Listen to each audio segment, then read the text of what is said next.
Thank you.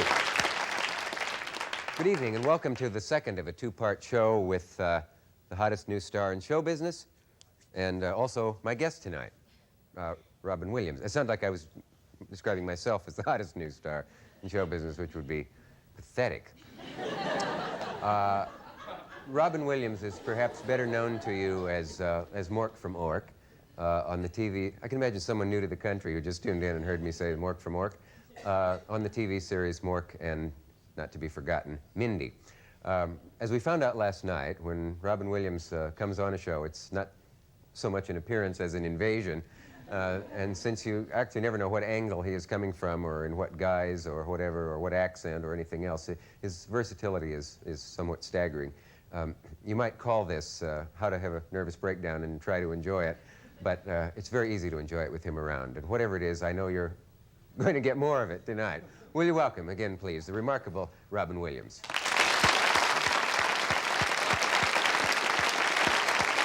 Oh, you fool! Party hand clap.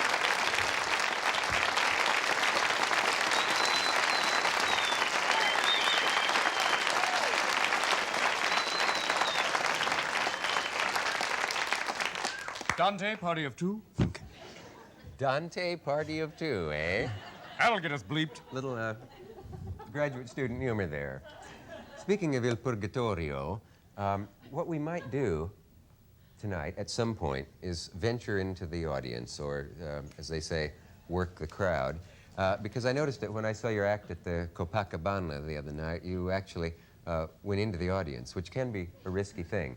But I think first we should sit down and get our breath. Well. And then if things are going quite badly here, we can go right into the audience. Loud, the soundman went, wow!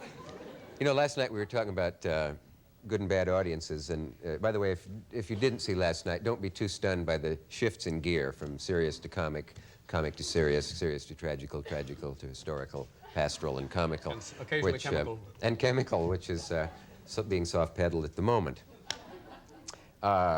We were talking about audiences. I once got so angry at an audience, and this was at the Hungry Eye. First, I experienced fear, then sadness, then resentment, and then total anger, and ended up asking them to get out of the club. They didn't blip me on that. I blipped myself because I feel that self-censorship is the very best, don't you? It does. I try to do that, but I have no controls. Matter of fact, No, stop, you fool. We have people who can do that for you. Yes, that fly was back, Yes. but... Hi, boys and girls. Time to... No, we can't. Can you conceive of yourself... I have a sort of a ferocious Welsh temper. Oh, I did get very angry once at that. Did you? It was, I forget what happened. It was somebody... There occasionally you get a heckler who'll just, whoops. You never scratch your microphone. Never scratch your microphone. The soundman goes, I'll kill him back in your mouth. There was somebody who was heckling, and I almost jumped off the stage and went for him, you know, and there are times when you have to hold yourself back, because What type of heckling was it? He was stone cold sober, and he was upset that I was playing off some drunks who were very funny, and we were playing and having I was doing a movie with them, and this one man yelled like, why don't you do some material? And I went, yeah, I'll do material. I went for him. Yeah. Got real angry. I understood why he was. I guess what made me angry is that he was right. I should be working on stuff and trying to. But you want to say I'll do the material and the tie around your neck or something. Yeah. Well, time for some netsuke nuts with the mosa. It's astonishing how angry you can get on stage. And there are people who say there's no such thing as a bad audience.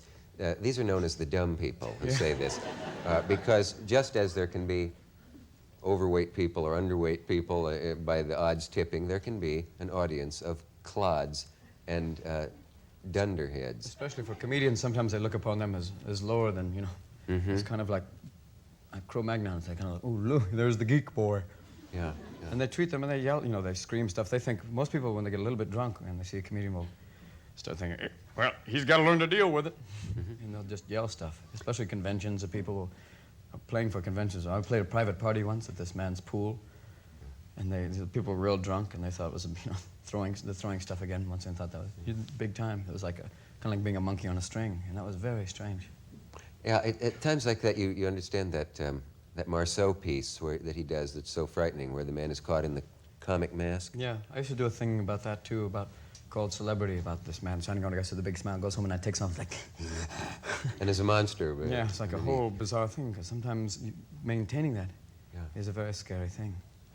And not being able to get out of it. Yeah, it's true. You said about sometimes being on, that people want you to be a certain way, and sometimes you can't help but be depressed, or, you know, just the nature of being. How do you work through that? All performers do experience kind of depression, and I once saw a show of Steve Martin's that I thought was quite good, and he said I wasn't really feeling funny that night, but I worked my way through it. We have autopilot. I mean, there's something in your way. There'll be certain things that you know you can do that will work, but for me, I love to take the chances and improvise. That's when that's the greatest high in the world, when you're trying new stuff, or getting suggestions and playing and doing new things. That's my favorite. That's the unknown, the special land. Yeah, you find it's hard to go from improvising back to your prepared material because it sounds a little stilted when you go back into it. Yeah, the prepared material sounds like you'll be having a great time going, and there, look, little tiny things, then you go back. But seriously, these two Jews walk into a bar. Yeah. Which two? They never tell you. I noticed. I've often wondered about Moshe, that. get away from there. He is dog will talk. You know how comics will often say, it's all right, I'm Catholic, so I can say this. God bless them all. Aren't we all brothers under the skin, though? And how about this? You know, it's like a whole thing. Yes, I once heard a comic forget that he could not be both Catholic and Jewish, and he said, I'm Jewish, I can tell this.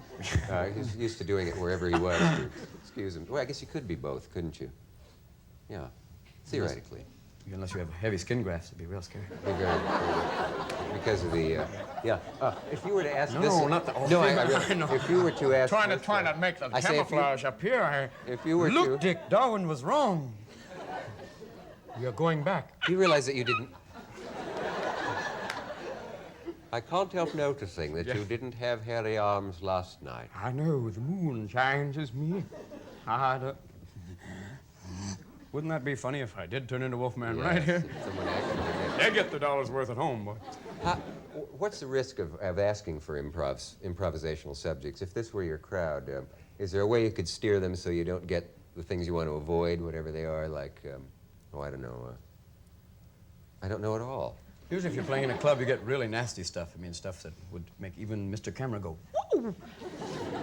They'll give suggestions, they'll ask for a place, and it'll usually be like, something really, either a bathroom or something lower than that, or ask for suggestions of occupations. It'll be hooker and something else. Look, pretend this is your crowd and ask for something, and then tell me what... Let me know which is a good and which is a bad suggestion from your... Well, let's see what we can do for... Look, they brought the light up now. One guy in the back's going, wow, man, don't turn the stuff, huh? Really, man, I was having a great time. Man with the shades on, inside. There was a woman the other night at the Copacabana that was in the front row and bought opera glasses. That's tragically hip. Are you serious? She was sitting like right there going, oh, how nice. I was going, what's wrong, madam? I saw that happen to Bob Hope when I was a kid. He came to Lincoln, Nebraska.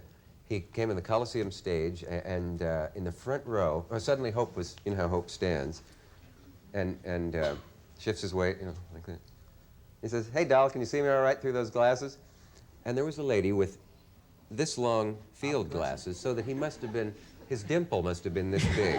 She must have been looking at his nostrils going, hello! And he said, I'll give her a thrill, and he walked over close to her in that wonderful, vain, comic, hopish way. But anyway, I interrupted your train of interplay here. Oops, I drew. You did, but you're going to... Don't laugh at me, though. You have to get a union, man. Oops, there, he's coming now. See, what can we do? We can do, in the act, sometimes I'll do Shakespeare based upon something topical, or you can get characters. Yes, that's quite impressive. One Shakespearean man's going, do that vile interposed thing. Need, Elizabeth, need.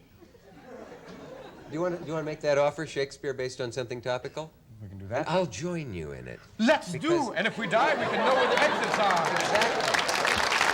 Be not afraid. Once more for God and William Morris. For ICM vile Semcone, I know not what my name be, but yet he shall take 10% nonetheless. Aye, yon ill-posed thing, yon lens that does vex me so, but yet would that the god Nielsen had smiled upon us here. Aye, and we are not on public stations and need not access, but yet you are granted more money than I. I must work for yon man, non Thermopolis man who vexes me hither, yet son of Silverman, who learned from him and moves better than he. And yet, my liege, Though that lens you speak do vex us, the gods shall ne'er come here and do unsex us. Aye! Once again, touch me like you know me, young York. You know me not, I did that one night, but yet you said you knew right then. and yet you touch me still. Aye, better late than never. But yet we vilely interpose ourselves, Trickshot. What's happening, my man? Day. Things that thus would not be seen on TV, would that? Whoa, Wally, all of these things that do change us vilely. And yet I do have in my mind one question. We have not offered them yet a suggestion. For I fear if we do get that we shall not be here, we shall be on the street like a vet. And then we shall break into ye flop sweat. I verily look, one man in the back, he does move his hand, but yea, I fear he is only 10 years old, shall truly vex us anon. Look here, it comes again. Aye, what is a suggestion of something topical in the news that we can do now? Father, what you choose? 3 Mile Island. 3 Mile Island, eh? From the man with the glowing seer suit. We shall do for them. Aye. I more of this anon, and yet commence. Aye. Throw the weight to me, yon fool. You have the show. I must do now. We shall do for them 3 Mile Island. But see what props will save my ass here. Oh, and I should not use that word. I do hang back, for thou art yet my master still. Aye, but yet we must do that for the now. We shall do a play based upon your suggestion, 3 Mile Island, entitled A Meltdowner's Nightmare. Shall I begin the prologue, my lord? I do. I do. But when? I shall make my entrance from yon side where man stands and vex me, man from the CIA who takes down our names and takes pictures. I do hear footsteps. Methinks he comes again. Aye. Like last summer. My lord! 'Tis a vile and thundering thing. Look, yon plant shines like a zit in the night. Why? I shall use my other eye. Aye. Aye, then I prithee, I do ask thee why. Aye. 'Tis strange, they say that it is not radiation that does die, but no one knows. But yet all my bodily parts do glow. Tell me this. Aye, white, aye, there's a riddle in't, but get thee on. Aye, get thee on, but would I could get me off, I would not be here now.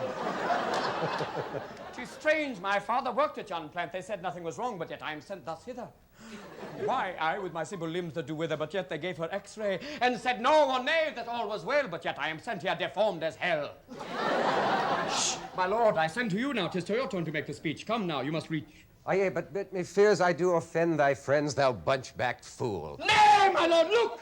The ghost of Einstein comes hither. What are you doing with my formula?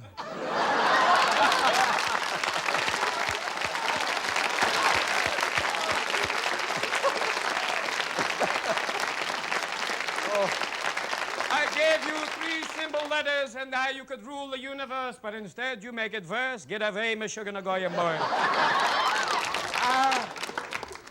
It goes not well, my lord. I vilely interpose myself. All goes too bad. I shall do it, my lord, for you. I shall pull the rods on yon reactor and diffuse it so we will not speak Chinese anon. But dare we take this frighted, fearful step? Methinks thou think me an unconscionable schlep. I would that you could use your lips as well. I would talk to you, but nay. I go. You stay here, my lord. You are well sent. You are ill-sired, and I'll seek recompense. To touch this simple hair that Sassoon has done. I shall return. Be not afraid. Look, there the cords are. I shall put them. The reactor is too hot. Too hot, too hot. But yet call for props anon. Look, I pulled the cords. They do me. 'Tis a chain reaction, my lord. Dorothy, wake up. I think we should get off on that.